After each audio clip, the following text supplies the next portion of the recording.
So now an important topic about electric field in symmetric configuration of charges. Symmetric configuration of charges. जैसे कि हमने एक question देखा, एक केस देखा कि दोनों चार्जेस सेम वैल्यू के हैं, तो इन दोनों इस लाइन की ज्योमेट्रिक सेंटर क्या है, वो मिड पॉइंट। यहाँ पर क्यू नॉट रखा तो प्लस क्यू ने धक्का दिया इधर, और इस बार ये भी प्लस क्यू सेम है तो इसने इधर दिया और नेट इलेक्ट्रिक फील्ड जीरो आ गई। इसी बात को हम अगर आगे बढ़ाएं 2 पॉइंट हो गया, अब 3 पॉइंट ले लेते हैं। Plus Q plus Q plus Q. तो ये इक्विलैटरल ट्रायंगल मान लीजिए बना लिया मैंने, साइड ए का, और 60 डिग्री एंगल है। तो सेंट्रॉइड जो होगा वो उसका ज्योमेट्रिक सेंटर होगा। और अगर यहाँ पे क्यू नॉट रख के देखा जाए, मान लीजिए क्यू नॉट रखा है तो ये इसको रिपेल करेगा ऐसे, ई इलेक्ट्रिक फील्ड, ये इसको यहाँ रिपेल करेगा ई इलेक्ट्रिक फील्ड। तो यहाँ पे एंगल 30 है, ये 30 है, ये कितना 120, तो ये भी कितना एंगल 120 हो गया। तो ई निकालना चाहते हैं दोनों का, अगर ऐसे कि vectorial sum E net will be E plus E और at an angle 120 degree. Then we know that from 11th class there is a formula E square plus E square plus 2ई कॉस 120। सॉल्व किया, क्या आया, cos 120 से 2 गया और minus sign आ जाएगा, और एक ई स्क्वायर से ई स्क्वायर गया तो अल्टीमेटली हमको ई मिलेगा। तो इन दोनों का वेक्टर सम ये ई आ जाता है। और ये जो चार्ज था प्लस क्यू, इसकी वजह से तो यहाँ पे भी बाकी दो चार्जेस की जगह तरह हैं, यहाँ भी तो ई होगा। तो अल्टीमेटली मैंने ये साबित किया कि अगर हम ट्रायंगल लेते हैं इक्विलैटरल और वर्टिसेस पर सेम चार्ज रखते हैं तो फिर से सिमेट्रिक कॉन्फ़िगरेशन हुआ, और इसके लिए भी ई जो है वो ज़ीरो है एट जियोमेट्रिक सेंटर।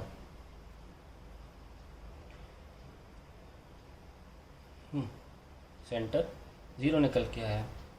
दूसरा केस लिया था मैंने, हम तीसरा केस ले सकते हैं। सपोज मैंने स्क्वायर ले लिया तो क्या होगा,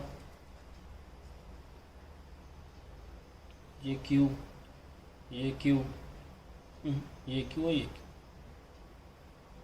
अगर यहाँ क्यू नॉट रखा है तो ये प्लस क्यू इसको ऐसे मूव कराएगा। हम अगर ए बी सी डी लिख लें तो हम बस लेटर से मार्क कर देंगे कि कौन सा वाला चार्ज कहाँ फोर्स लगा रहा है, और ये वाला डी हो जाएगा, ये वाला ए हो जाएगा और ये वाला सी हो जाएगा। अल्टीमेटली नेट इलेक्ट्रिक फील्ड फिर ज़ीरो हो गई, क्योंकि आफ्टर ऑल ये डिस्टेंस सारे सेम है ज्योमेट्रिक सेंटर पे, तो फील्ड ज़ीरो हो जा रही है। अगर हम चौथा एक फिगर देखने की कोशिश करें, 4 का तो हो गया, 3 का हो गया, 5 का पेंटागन भी ले लें अगर, q q q q q और ये सारी साइड सेम ले, रेगुलर पेंटागन, सिमेट्रिकली रेगुलर होना ज़रूरी। तो we are all taking regular figures. यहाँ पे ये देखिए, ये इधर की तरफ इलेक्ट्रिक फील्ड होगी, ये इधर की तरफ होगी, ये इधर की तरफ होगी, ये इधर की तरफ होगी, और ये इधर की तरफ। सिमेट्री ये बताती है कि ऐसी कोई रीज़न नहीं है कि यहाँ पे भी ई ज़ीरो क्यों ना हो, और अगर आप सॉल्व करें तब तो मिल भी जाएगी।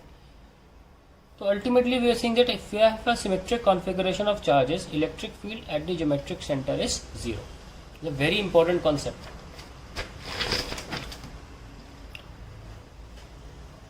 इसमें एक और बड़ी बात सामने आती है कि अगर मान लीजिए क्यू है, उन्हीं एग्जाम्पल्स को आगे बढ़ाते हैं। तो यहाँ पे हमने क्या पाया, ई ज़ीरो पाई। तो अगर हम उस सिमेट्रिक कॉन्फ़िगरेशन में से कोई एक चार्ज को मूव कराएं, हटा दें, रिमूव कर दिया, ये क्यू नॉट था यहाँ पे, इसको हमने हटा दिया, कुछ भी नहीं है यहाँ पे, गैप है, तो ये प्लस क्यू वापस इधर फोर्स लगाने लग जाएगा ई से। तो जो हमने चार्ज, तो हमने क्या देखा, the electric field begins to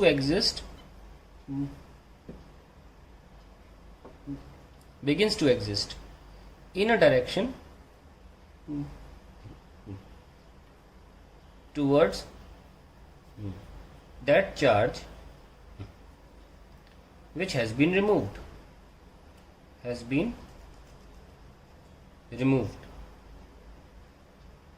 और बहुत ही इंपॉर्टेंट बात सामने आई। ये तो बात डायरेक्शन की आ गई, मैग्नीट्यूड क्या, and magnitude of electric field is equal to electric field due to the charge which has been removed. यानी कि एक तो इलेक्ट्रिक फील्ड उस दिशा में होगी जिस दिशा में, मतलब हम पॉजिटिव चार्ज को ध्यान रखना, सवाल कर रहे हैं पॉजिटिव चार्ज को, तो इलेक्ट्रिक फील्ड उस दिशा में होगी जहां से चार्ज हटाया गया है, और इलेक्ट्रिक फील्ड की वैल्यू उतनी होगी जो इस चार्ज की वजह से हो सकती है, जैसे कि अकेले क्यू की वजह से ई है। कारण यह है कि ये चार्ज इसकी इलेक्ट्रिक फील्ड को कैंसिल कर पा रहा था, तभी ज़ीरो हो रही थी। तो अगर अभी नहीं है तो इसकी इलेक्ट्रिक फील्ड एग्जैक्टली इस चार्ज की इलेक्ट्रिक फील्ड के बराबर होगी, तभी तो वो ज़ीरो हो रही थी। लेकिन छोटे में आप याद रखें कि जो आप चार्ज हटा रहे हैं उसकी वजह से जो कंट्रीब्यूशन था इलेक्ट्रिक फील्ड का, वही वापस आ जाएगा, चाहे आप कितना भी कॉन्फ़िगरेशन ले लें।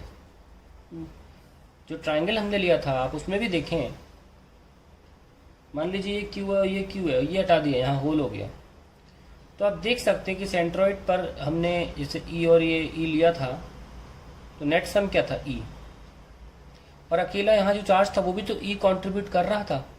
तो फिर हमने ये देखा कि जो चार्ज हटाया गया उसकी तरफ इलेक्ट्रिक फील्ड है, और वो इलेक्ट्रिक फील्ड उस चार्ज जो कितना कंट्रीब्यूट कर सकता था उतने के ही बराबर भी है। आप चार वाले का ले लें, कॉम्बिनेशन चार चार्जेस का in a square, Q Q N Q N Q. अगर हम कोई एक चार्ज हटा दें तो आप देख सकते हैं कि इसकी वजह से ये और इसकी वजह से तो पहले ही कैंसिल कर रहे हैं एक दूसरे को, पर ये जो हमारा है ये वाला चार्ज ये अब कैंसिल नहीं हो पा रहा है इसकी वजह से। देखिए तो वापस इलेक्ट्रिक फील्ड किधर आ गई, जिस रीजन से चार्ज हटाया गया था उस तरफ आई, और कितनी आई, जितनी इस चार्ज की वजह से कंट्रीब्यूटेड हो सकती थी इस सवाल में, इस सिस्टम में। और सेम हम पेंटिकली भी बोल सकते हैं।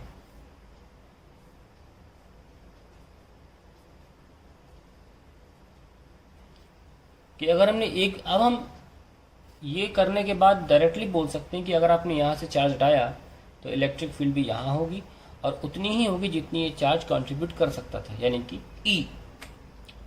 अब इसको हम आगे बढ़ा सकते हैं। जब हम देखा कि किसी भी रेगुलर पॉलीगन में ऐसा पॉसिबल है, तो एक सर्कल भी एक इनफाइनाइट साइडेड रेगुलर पॉलीगन ही होता है, और यही वजह है कि उसके भी सेंटर में फील्ड ज़ीरो आई थी। जब हमने सर्कुलर लूप वाले की बात करी, जब हमने सर्कुलर लूप की बात करी थी तो इलेक्ट्रिक फील्ड सेंटर पे ज़ीरो आई थी। वो इस कॉन्सेप्ट से भी आ सकती थी जो हमने अभी अभी पढ़ा कि सिमेट्रिक चार्ज कॉन्फ़िगरेशन की वजह से ज्योमेट्रिक सेंटर पे फील्ड ज़ीरो हो जाती है। तो इस पर एक सवाल बहुत अच्छा बनता है कि अगर मान लीजिए बहुत ही छोटी सी लेंथ हमने यहाँ से हटा दी, इतनी, बस इतनी सी ओपनिंग छोड़ दी, तो देखने में कैसा लगेगा, ऐसा, और बाकी तो ठीक है। तो अगर आपको ये कॉन्सेप्ट नहीं पढ़ाया जाता ना, तो इन सारे चार्जेस की मदद से यहाँ पे इलेक्ट्रिक फील्ड निकालना बहुत मुश्किल है। खैर मुझे तो नहीं पता कि आप सिर्फ चार्जेस को देखकर कैसे निकालेंगे, लेकिन क्योंकि हमें कॉन्सेप्ट पता है, ये गारंटी है कि मान लीजिए थिकनेस टी है, मतलब ये लेंथ जो है टी लेंथ की, यहाँ से यहाँ तक ये मटेरियल हटा दिया यहाँ से, सर्कुलर मटेरियल, तो इलेक्ट्रिक फील्ड गारंटी से इस ओपनिंग की तरफ होगा, और उतना ही होगा जितना ये टी लेंथ का वायर कुछ भी चीज़ है वो इस जगह पर कंट्रीब्यूट कर सकता था सेंटर पे। तो इस कॉन्सेप्ट में से ये बहुत अच्छा क्वेश्चन है जो कि आसानी से सॉल्व हो गया। एक तो towards this point and value निकालनी है। अब जैसे कि अगर हम वैल्यू निकालनी है तो कैसे निकालें? Let q t be the charge of the segment of length t. तो एक तरह से हम ये इसको ऐसे बना सकते हैं, आपको दिखने में भी इजी लगेगा। ये दूरी को हम कैपिटल आर ले लेते हैं और ये चार्ज को हम क्यू टी मान लेते हैं, ठीक है। तो इसकी वजह से फील्ड क्या है, यहाँ पर E due to this T segment will be K Q T by R square, खत्म, दैट्स इट।